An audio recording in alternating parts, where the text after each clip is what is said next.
Russ, John, Steve, Rose, and Emil.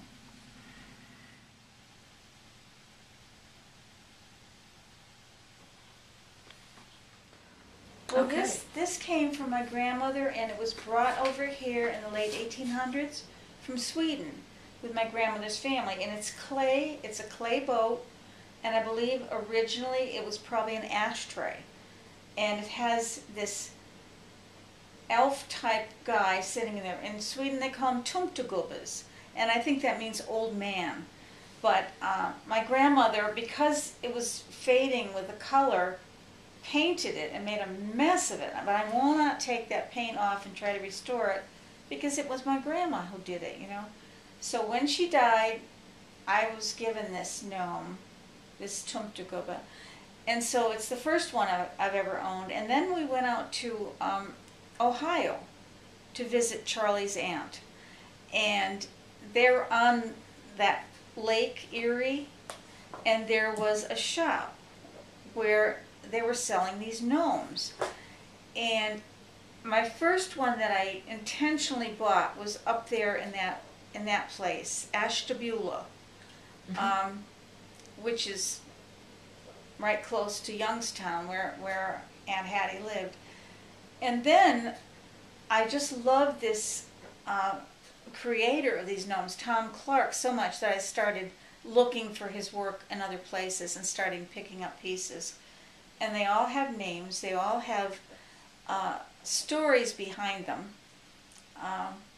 Some of them have to do with all sewing things, darn and Thumbelina, they all have names, and this Tom Clark is extremely creative, artistic guy. And so then I met a guy, a wonderful man who became a very close friend, and he lived in Wethersfield, and he did wood carvings, and he loved gnomes, so I collected a lot of his pieces, and I just loved that man so much. I said to him once, "You're one of the people in my life that I think should live forever." And he was very ill, and he was 85, you know, so we lost him. But a lot of his pieces are special because Charlie had one of a gnome in a chariot with a horse drawing the chariot, and then he drew. I gave him a piece of wood, and he made a lamp for me out of it. And he has this little gnome peeing against a tree with other gnomes standing and hanging out of the piece of wood, and it's a lamp, you know. So it got more and more intricate and more involved, and you know, people started giving me garden gnomes, and so I have 150 at least, which is probably enough at this point in time, you know.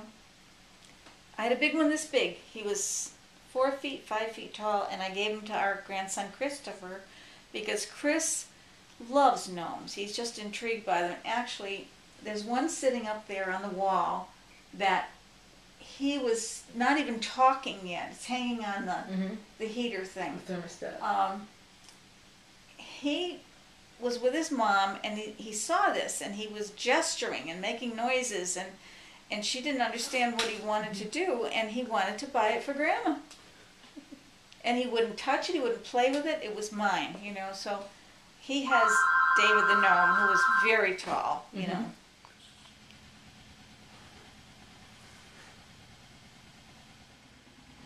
Mugman, and he's from Ashtabula, Ohio, and it's the Four Flags of Scandia is the name of the shop, and he's number one of the purchased ones.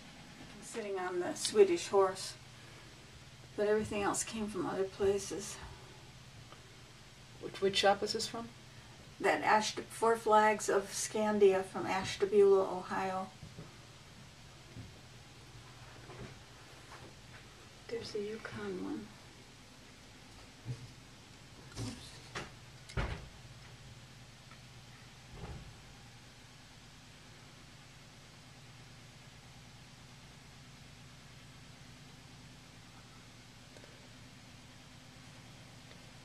that Charlie... Oh, Charlie built this cupboard.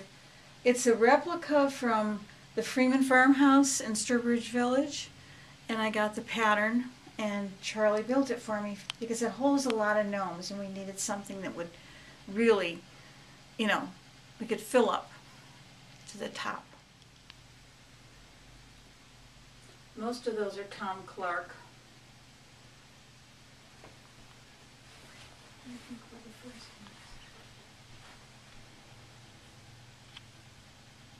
The wooden ones are my friend Kit Larson, who made them all.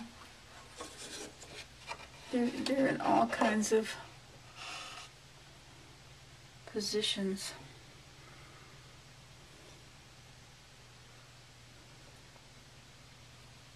This is the one Charlie had him make.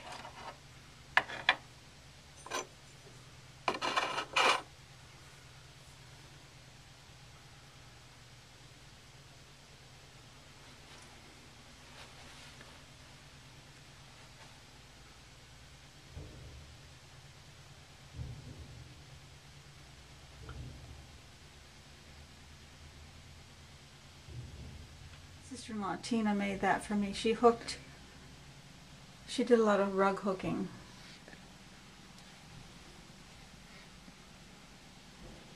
Over here? Rusty made me that. I had a birthday party for myself one time. I forget which birthday it was, but I told everybody they either had to make something or bring something that was used or not spend any more than $1 for the gift. And Rusty made me that, our oldest boy. So tell me about some of these pictures. I think that was a church picture. You know, they had a... gosh, this is probably from the early 70s. I was 40 and Charlie was a little older than that. Okay, and how about these pictures? These are my godparents who lived through the woods. Alf and Anna Burnson. That's Anna. And that's Anna. She was very beautiful, and the man who worked doing the coloring at Murray Studio in New Britain said, I need to get you to do a picture because I need to paint you. And so he did. He did a beautiful job with her. Who's that? That was a small picture that is exactly like one that my grandmother had in her living room. I always called her the pretty lady in blue. I don't know the name of it, and it's, of course, it's a reproduction of something. What's this over here then? This one is Eleanor and Linnea, who were my father's sisters. Eleanor is the one I was named for.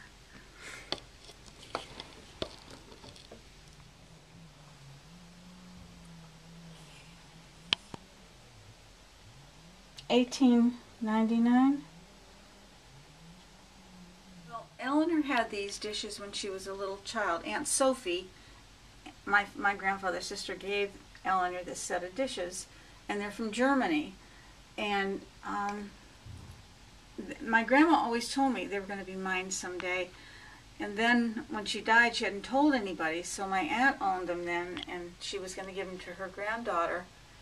And I asked if I could have 1 cup and saucer, and she said, I can't break up the set. I'll talk to my granddaughter. And the granddaughter said, Eleanor should have them. So Eleanor got them. You know, I felt a little bad because, you know, it hadn't been passed on. Do you know what I mean? It was like Grandma never said anything to anybody that those were supposed to be for me. But I cherish them. Oh, the oven in the kitchen? This one. Oh, this. This was my grandmother's. We can move this off if you want to get a picture of it. Okay.